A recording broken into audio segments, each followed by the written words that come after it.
Imagine a vast land brimming with natural riches, its people living their lives, only for a European king, cloaked in this sort of humanitarian rhetoric, to seize it as his personal property Yeah. and subject its inhabitants to just unimaginable brutality, all for his own enrichment. Yeah, it's not a nightmare, sadly. It's the stark history of the Congo Free State under King Leopold II of Belgium. A story that, well, it still casts a very long shadow today, Welcome to History Unraveled. where we delve into the undercurrents of the past to hopefully better understand our present. Exactly. And today, we are embarking on a really crucial exploration, the Congo Free State, this huge territory right in the heart of Africa. Transformed into the private domain of a European monarch, with truly, truly horrific consequences for its people. And for you listening, someone who's keen to grasp the origins of today's, global complexities, the story of the Congo Free State is just vital, if deeply unsettling.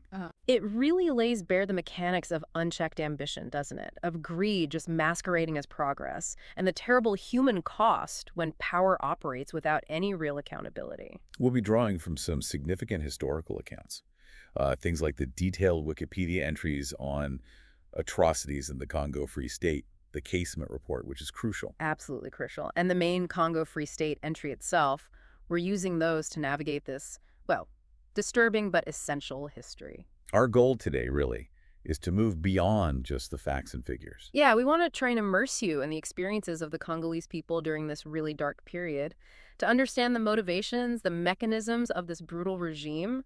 Follow the key events as they unfolded, and ultimately grapple with the enduring legacy. Exactly. Okay, let's unpack this. King Leopold II of Belgium. So this guy, even before he officially became king in 1865, he harbored this intense desire, didn't he, for Belgium to have a colonial empire. Oh, absolutely. He saw it as essential for Belgium to be a player on the world stage. But the fascinating thing is, you mentioned it earlier, there wasn't a lot of enthusiasm for this idea back home in Belgium. Right, the politicians, the public, Yeah. they were largely hesitant. They saw colonization as, well, too risky, too expensive. And the benefits were really uncertain for Belgium itself. What's striking is Leopold's unwavering personal ambition, despite all this domestic skepticism. He just wasn't dissuaded. No. And he was fueled by these increasing reports coming out of Central Africa explorations, and he strategically cultivated relationships with key figures, most notably the explorer Henry Morton Stanley. Stanley, yes, a pivotal figure in actually mapping parts of the Congo basin for Leopold. And this leads us to the establishment of the International African Association. Leopold presented this as, Yeah, well, purely charitable, didn't he? that was the public face. Its stated aims were all about exploration, mapping the Congo River Basin, bringing humanitarian aid, and what they termed civilization to the indigenous populations. Sounds almost benevolent on the surface. Almost. Well, if you consider the broader context, the late 19th century, there was this huge surge of European interest in Africa. And it was often framed in similar sort of paternalistic terms. Leopold's philanthropic guise was actually a very shrewd tactic, a mask for his underlying ambitions. And the Berlin Conference. 1884, 1885, that was the crucial moment, wasn't it? Absolutely the turning point.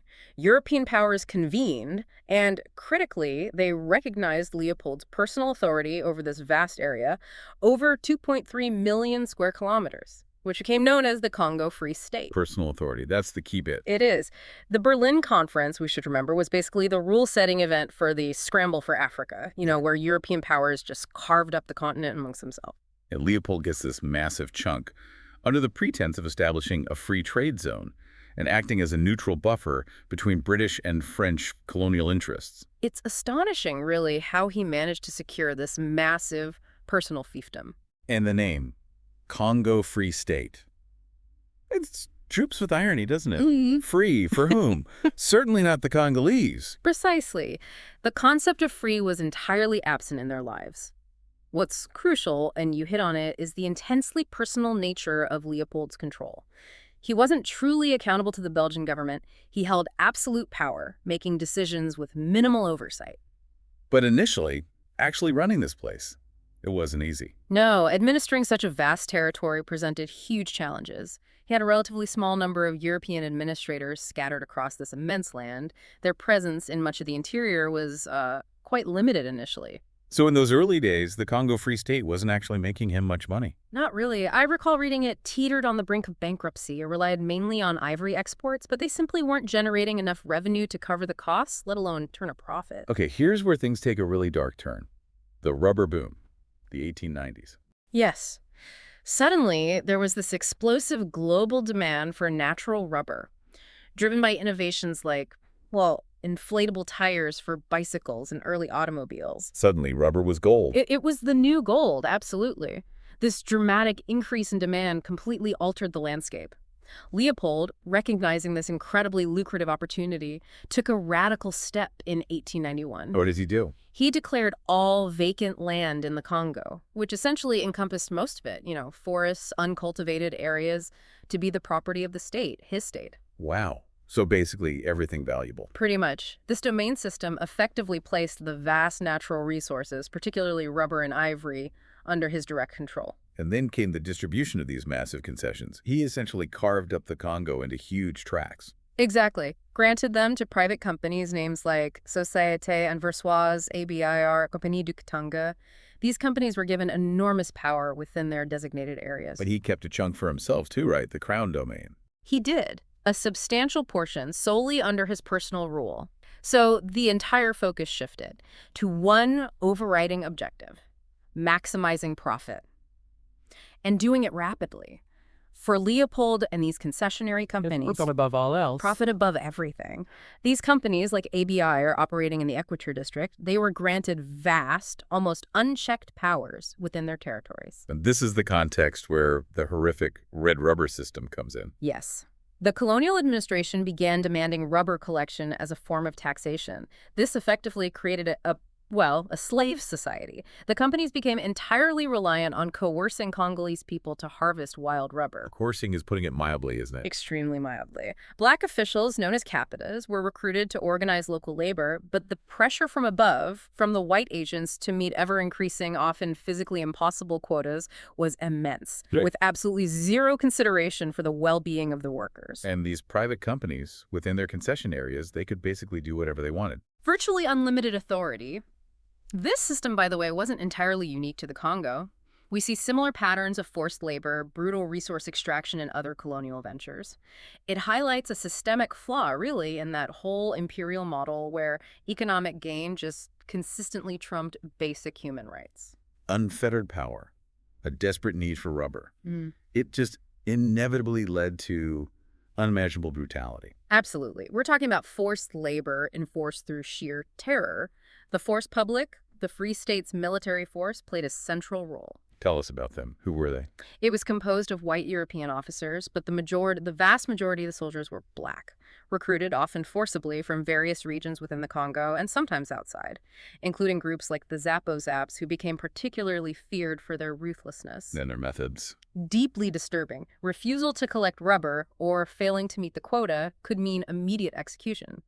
Entire villages were systematically raised as a form of collective punishment if quotas weren't met. Collective punishment. Wow. Horrifying. And then there's the truly horrific practice of taking hostages.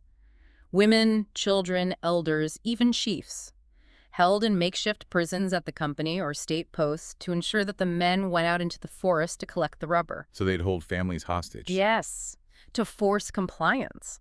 Every state and company outpost had these prisons, often in just appalling sanitary conditions.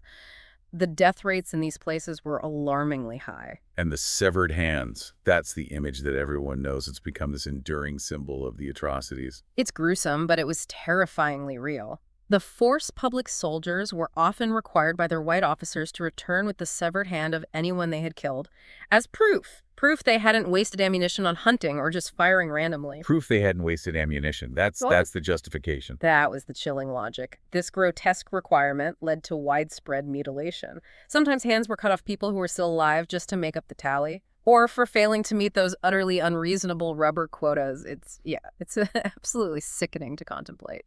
We have accounts from the time, right? Missionaries saw this. Oh, yes. Eyewitness accounts from missionaries provide a devastatingly clear picture of the horrors. They meticulously documented the routine beatings with the chicote. What was the chicote? It was a brutal whip. usually made of dried hippopotamus hide, Yeah. cut like a razor, left terrible scars. They documented the widespread hostage-taking, the punitive raids on villages. Any specific accounts stand out? There's one particularly chilling testimony from a Congolese man named Swambe.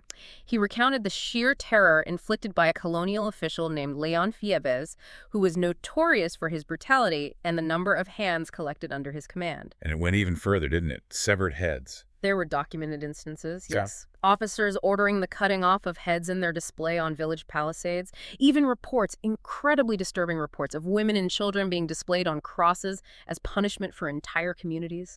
Just barbaric. What was Leopold's view on this? Did he know? Did he care? He certainly knew reports were coming out, but his reported objections to dismemberment weren't based on any humanitarian grounds. His concern was purely economic. Economic. How? He was even quoted, reportedly, as saying that cutting off hands was idiotic. Why? Because he needed those hands to collect rubber. Oh my God. It yeah. reveals the complete dehumanization of the Congolese people in his eyes. They were reduced to mere instruments of profit, nothing more. And the conditions in those prisons, the labor camps. You mentioned them earlier. Places like Bungandanga, Mumpono. Catastrophic mortality rates. Individuals who dared to resist the demands of companies like ABR were frequently just deported to these camps, which, for many, was effectively a death sentence due to disease, starvation, and abuse. We have accounts of specific camps, like those on the Upper Moringa and Lupori rivers run by ABR, where people from villages that resisted, like Loreko, were sent to die. It wasn't just about rubber, though, was it? The violence spread beyond that. No, it wasn't just rubber. The violence manifested in other brutal forms, too. There were numerous wars and rebellions against Leopold's authority by existing indigenous states, Yeah. like Masiri's Yek Kingdom in Katanga or the Zonde Federation. How did the Free State respond? Ruthless suppression by the force public, overwhelming force, massacres, total destruction. Even the Congo Arab War, which was initially presented in Europe as a noble campaign against Arab slave traders like Tipu Tip. Right, that was the narrative. That was the narrative, but it unleashed its own wave of horrific consequences for the local populations caught in the middle. Villages destroyed, populations displaced, immense suffering. And wasn't there a major mutiny within the force public itself? Yes, the Batella military mutiny. This was a really significant event, starting around 1895 in the Kasai region. It turned into a 4-year insurgency. 3 years. 4 years, marked by immense brutality and heavy casualties on both sides. It really underscores the deep-seated instability and the widespread resentment that was simmering just beneath the surface of Leopold's supposedly peaceful Free State. What caused the mutiny? It was a direct result of the harsh conditions, the brutal discipline, the arrears in pay, and just the general mistreatment faced by the Congolese soldiers within the force public. It shows there was resistance even within the structure of Leopold's rule. And the suffering wasn't limited just to the Congolese people either. You mentioned imported labor. That's right. The Free State also imported laborers from other regions, thousands of Chinese workers from other parts of Africa, like the West Coast. They were brought in for really arduous infrastructure projects, particularly building the railway from the coast up to Leopoldville, modern Kinshasa. Conditions for them. Appalling. The death tolls among these imported laborers were staggering, a result of horrific working conditions, frequent accidents on the railway line, a complete lack of basic shelter, brutal floggings by overseers, widespread starvation, and rampant disease. The exploitation was truly comprehensive. It touched everyone. Then there's this really deeply disturbing issue. Cannibalism. Yes, this is a very difficult aspect. Cannibalism did exist in certain parts of the Congo region prior to the establishment of the Free State. It wasn't widespread, but it was present in specific cultural contexts. But the colonial administration's role? It appears they deliberately turned a blind eye to it in many cases. And in some instances, there's evidence they tolerated or even arguably encouraged its practice among their auxiliary troops, particularly certain groups like the Batele during the Congo Arab War, and notoriously the Zappo Zaps. Encouraged it. Why? As a terror tactic, as a way to demoralize enemies. We have these chilling historical accounts from European officers and missionaries describing widespread cannibalization of defeated combatants and sometimes even non-combatant civilians. Are there specific accounts? One particularly unsettling description comes from a Belgian officer. He described the practice among his allies as horrible but exceedingly useful and hygienic. Useful and hygienic. That's Right. grotesque. It's utterly grotesque. The Zappo-Zaps, those notorious soldiers, often used by the Free State, employed terror tactics that reportedly included systematic rape, cannibalism, and of course the relentless collection of severed hands. There were even documented reports from the Kasai region of an open slave trade specifically for the purpose of consumption. It paints just a horrifying picture of utter societal breakdown and extreme state-sanctioned brutality. So you take all of this together. The relentless violence, the forced labor, the hostage-taking, the disease, the starvation. It must have had a devastating impact on the population. Catastrophic. A devastating decline in the Congolese population during the Free State period. Historians overwhelmingly agree on this dramatic reduction, even if they debate the precise numbers. What were the main causes of this decline? Was it mostly direct killing? Direct violence inflicted by the forced public and the concession companies was certainly a significant factor. Massacres, executions, but it wasn't the only factor, maybe not even the biggest in terms of numbers. Widespread starvation was huge. Agriculture was completely disrupted because people were forced into the forest to collect rubber or fled violence. So they didn't grow food. Exactly. Then there was sheer exhaustion from the relentless demands of forced labor. Exposure to the elements without adequate shelter, especially for those hiding in the forests, and, critically, the devastating impact of epidemic diseases. What kind of diseases? Diseases like African sleeping sickness, trypanosomiasis, which spread rapidly, smallpox epidemics, swine influenza, amoebic dysentery. Venereal diseases also spread, partly due to the social disruption and the movement of soldiers. Sleeping sickness was particularly bad, wasn't it? Horrendous. In 1901 alone, there are estimates suggesting that a staggering 500,000 Congolese perished just from sleeping sickness. 500,000 in 1 year. And is there an argument that the Free State itself made these epidemics worse? A very compelling argument. The forced displacement of huge numbers of people, the breakdown of traditional social structures that might have contained outbreaks, the constant movement of forced public soldiers and porters across vast distances, all of this likely created ideal conditions for diseases to spread rapidly and become far more deadly than they might have otherwise been. So the regime's actions amplified the disease factor. Precisely. Even Raphael Lemkin, the scholar who later coined the term genocide, recognized this devastating interplay between colonial violence, social disruption, and disease, specifically mentioning the Congo. What are the numbers? How many people died? This is where it gets really difficult, and there's significant debate. Estimates regarding the scale of the population decline very considerably. Some early observers, like E.D. Morel, who led the reform campaign, suggested figures around 3 million. Roger Casement's report implied millions. Later writers in the 20th century, like Peter Forbath and John Gunther, sometimes cited figures as high as 8 to 13 million. Adam Hochschild, in King Leopold's Ghost, suggests around 10 million. 10 million, that's enormous. It's a staggering figure. More recent demographic work, notably by historian Jan van Sina, using different methodologies, suggests a decline of perhaps around 50%, which, given estimates of the pre-colonial population, could still mean millions. Others, like Isidore and Dewal and Ziem, land on a figure closer to 13 million. Why such a wide range? It's crucial to acknowledge the inherent difficulty. We simply don't have reliable census data from before the colonial period. So historians are working backwards, using colonial records, oral histories, epidemiological models. It's incredibly complex. So there's an ongoing debate. Yes, an ongoing debate among historians.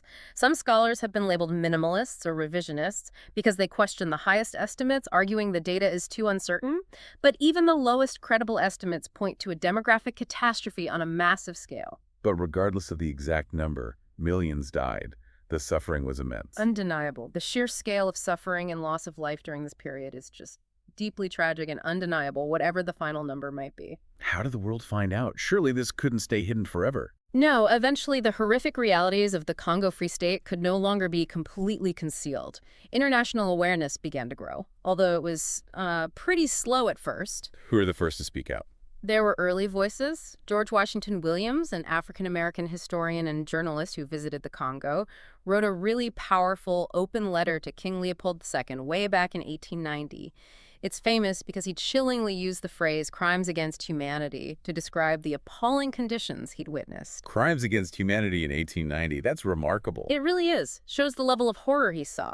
But his voice was somewhat isolated then. It was really from around 1895 onwards that public outcry began to significantly intensify. What happened around 1895? The Stokes affair, the summary execution of a British trader, caused a diplomatic incident. And crucially, more and more credible reports detailing the widespread mutilations started reaching Europe and North America, often via missionaries who were horrified by what they were seeing. And Leopold, how did he react to this growing criticism? Leopold was always very skilled at managing public perception.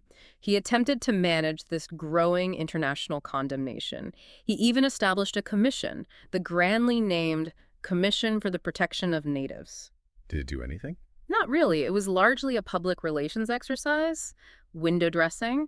It had minimal real impact on the ground in the Congo. The brutality continued. So when did things really start to change?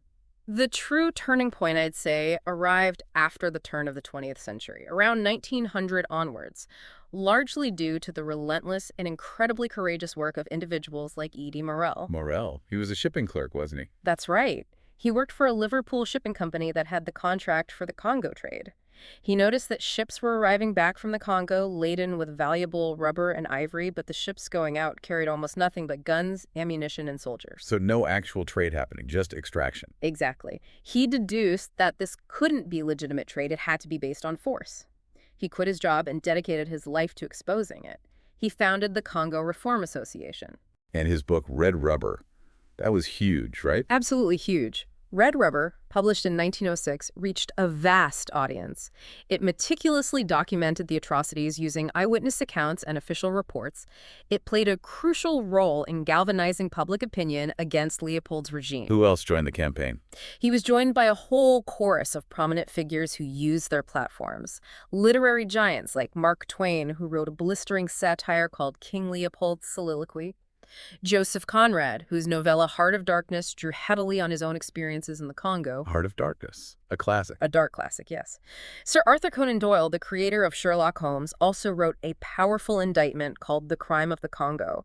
Even within Belgium itself, socialist politicians like Emile van der Velde started adding their voices to the growing condemnation. It became a major international human rights campaign. What about governments? Did they get involved? Yes. In 1903, the British House of Commons took a really significant step. They passed a resolution formally condemning the administration of the Congo Free State. This led Britain to appoint its consul in the region, Roger Casement, to investigate. Ah, the Casement Report. We mentioned that earlier. Yes, pivotal. Casement traveled extensively in the Congo and produced a damning report in 1904. It meticulously documented the systematic violence, the forced labor, the hostage-taking, the mutilations, providing irrefutable official evidence of the atrocities. It caused a sensation. How did Leopold respond to that? Predictably, he launched his own counter-propaganda campaign. Desperately trying to rehabilitate his image, he poured money into lobbying, into publishing favorable articles. He even initiated efforts to combat diseases like sleeping sickness in the Congo, partly hoping to portray himself as a benevolent ruler concerned with welfare. Too little, too late. Way too little, way too late. His apologists also tried to blame the dramatic population decline entirely on natural causes and disease epidemics, trying to deflect responsibility from the brutal policies of the Free State. But the weight of evidence was just becoming overwhelming. Did he try one last commission? He did. Facing immense pressure after the Casement Report, Leopold appointed his own commission of inquiry in 1904. He likely hoped for an exoneration, maybe a whitewash. But it backfired. It completely backfired. The commission, despite being appointed by Leopold, traveled to the Congo, heard overwhelming testimony, and ultimately its report in 1905 largely confirmed the horrific stories of abuse, exploitation, and systemic violence. It was a nail in the coffin for the Free State. So the pressure on Belgium itself must have been immense. Intense. International pressure, domestic pressure from reformers. The Belgian government could no longer ignore the situation or defend Leopold's personal rule. And so finally, annexation. Finally, in 1908, facing this immense and mounting international pressure, the Belgian parliament voted to annex the Congo Free State. It ceased to be Leopold's personal property and became the Belgian Congo, a colony of Belgium. This marked the official end of King Leopold II's direct, personal, and unbelievably brutal reign over this vast territory. But did things actually change overnight for the Congolese people? That's the crucial question. While the most overtly brutal aspects of the red rubber system, the hand-cutting, the extreme quotas enforced by immediate terror were dismantled following the Belgian annexation, it's really important to understand that the transition wasn't a clean break. How so? Well, for one thing, many of the individuals who had served in positions of power under the Free State administration, the administrators, the officers, they remained in their roles within the new Belgian Congo administration. The personnel didn't change wholesale. So the same people were often still in charge. Often, yes. And while the worst excesses were curtailed, coercive labor practices certainly persisted, just often in different, perhaps slightly more subtle forms. Like what? For example, the Belgian administration imposed taxes on the Congolese population, hut taxes, poll taxes. These taxes had to be paid in cash, but cash was scarce. So the only way for many Congolese men to earn the money to pay the taxes was to leave their villages and work for European-owned plantations, mines, or construction projects. So it forced them into the colonial economy. Effectively, yes. It was a system of indirect coercion, plus mandatory labor for public infrastructure projects, corvée labor, building roads, railways continued under Belgian rule for many decades. The fundamental dynamic of colonial exploitation, of extracting resources and labor for the benefit of the colonizer, didn't simply vanish overnight in 1908. Okay, this brings us to a really complex and sensitive historical debate. The historiography, the writing of history about the Congo Free State, and this question of whether the term genocide is applicable. Yes, it's a significant and often contentious point. There's a real divergence of opinion among historians on this issue. What's the core of the debate? Well, it hinges largely on the definition of genocide, specifically the one established by the United Nations in the Genocide Convention of 1948. That definition requires proof of intent to destroy, in whole or in part, a national, ethnical, racial, or religious group as such. Intent. That's the key word. Intent is the absolute key. The majority of historians who have specialized in the Congo Free State argue that while the atrocities were undeniably horrific, resulted in a massive loss of life, and involved terrible brutality, the primary driving force behind the violence and exploitation was economic gain, maximum profit from rubber and ivory. So not necessarily a centrally planned policy to deliberately exterminate a specific group because of their identity. That's the argument most historians make. They'd say the deaths, however numerous, were a horrific consequence of ruthless economic exploitation rather than the primary goal itself. That's why terms like hecatomb, demographic catastrophe, or slaughter on a staggering scale are frequently used instead of genocide by many scholars. It highlights the difficulty of applying that specific legal term, defined after World War II, to earlier historical events, maybe. Exactly. It forces us to think carefully about the different forms and motivations behind mass violence and colonial brutality. It wasn't necessarily the same kind of ideologically driven extermination policies seen in the Holocaust, for instance. But some scholars do argue it was genocide. Oh, absolutely. There are certainly respected scholars who argue that the events in the Congo Free State do constitute genocide. They might point to the sheer scale of the population decline, the systematic and widespread nature of the violence, the utter dehumanization of the Congolese people by the Leopoldian regime, arguing that the effect was the destruction of a huge part of the population, and that the level of systematic brutality implies intent, even if primarily economic. So they focus more on the outcome and the systemic nature. Perhaps, or they interpret the available evidence of intent differently. The historical comparisons sometimes drawn to the Holocaust have further complicated this discussion, sometimes leading to confusion over the precise application of the term genocide. What about Adam Hochschild? His book, King Leopold's Ghost, was so influential. What's his take? Hochschild himself, whose book did so much to bring this history to a wider global audience, has actually cautioned against the overly simplistic application of the term genocide in this specific historical context. He emphasizes that crucial distinction between a forced labor system, however brutal and deadly, and a state-directed policy of intentional extermination based on identity. But others disagree with him. Yes. Other scholars, including people like Robert Weisbord, Jean Haskin, Yalenjimima Njemi, and more recently David Olusoga, have argued that the intent to eliminate a significant portion of the population driven by racism and economic greed does meet the criteria for genocide. Adam Jones has also made arguments based on the demographic impact, particularly the skewed ratio of males to females suggesting targeted killing or overwork of men. And didn't Raphael Lemkin, the guy who coined the term genocide, have a view? He did, interestingly. In some of his unpublished writings discovered later, Lemkin apparently considered the events in the Congo under Leopold to be an unambiguous genocide. Although, quite controversially, he seems to have placed a lot of the blame on the African colonial troops, the forced public soldiers themselves, rather than solely on the European command structure. That's complicated. Very.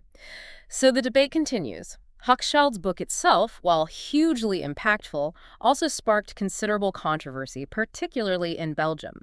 Some historians and commentators there accused him of exaggeration, of playing fast and loose with some historical details, or of presenting a one-sided account.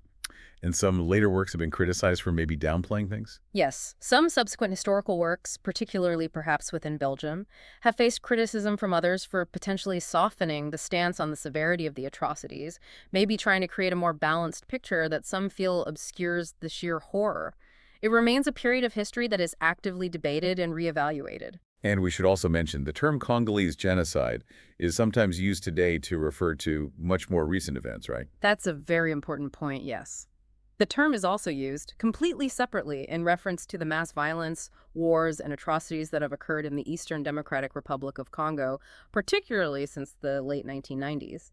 It's crucial not to confuse the historical discussion about the Free State period with these contemporary tragedies. Okay, so looking back at the Free State's end and the transition to the Belgian Congo, what was the immediate legacy? Well, one immediate and very practical legacy was a severe labor shortage. The subsequent Belgian colonial government literally grappled with the fact that the population had been so decimated under Leopold's rule, it hampered their own economic plans initially. And Leopold himself. How was he viewed in Belgium after all this? Public sentiment in Belgium towards Leopold had soured significantly by the end of his reign. There's evidence of booing and public disapproval at his funeral in 1909. However, historical memory is complex. Later on, particularly in the mid-20th century during the height of the Belgian Congo era, statues were erected in his honor, often portraying him as a great visionary who brought civilization to Africa. So a contested memory even then. Very contested. And that contestation came roaring back with the publication of King Leopold's Ghost in the late 1990s. It really reignited the public debate surrounding Leopold's legacy in a huge way, both in Belgium and internationally. We saw that symbolic motion in the British Parliament in 2006. Yes, calling the atrocities a colonial genocide and demanding a Belgian apology. That was significant, even if largely symbolic. And then much more recently, after George Floyd's murder in 2020, the statues. Exactly. The global Black Lives Matter movement sparked protests worldwide, and in Belgium, this led to the vandalization, defacement, and even the official removal of numerous statues of King Leopold II across the country. It signaled a really growing public awareness and a renewed, forceful reckoning with this dark and brutal chapter of their national history. Did the current Belgian king respond? He did. In 2020, on the 60th anniversary of the Congo's independence, King Philip of Belgium issued a letter to the Congolese president. In it, he expressed his deepest regret for the acts of violence and cruelty and the suffering and humiliation caused during the colonial period, including the Free State era. Was that seen as enough? An apology? It was seen as a significant step by many, the first time a Belgian monarch had expressed regrets in this way. However, his statement notably did not explicitly mention Leopold II's personal role, nor did it constitute a formal state apology. This led to criticism from some activists and historians who felt it didn't go far enough in acknowledging the full scale and nature of the historical injustices or Leopold's direct responsibility. So the reckoning continues. It absolutely continues. Ultimately, the story of the Congo Free State remains incredibly relevant in our contemporary world. It forces you listening, to confront the brutal realities of colonialism, the devastating consequences of unchecked greed and power, and the ongoing crucial demand for historical accountability, for remembrance, and for justice. When you think about today's world, global supply chains, ethical sourcing debates, exploitation in some industries, does this history offer parallels?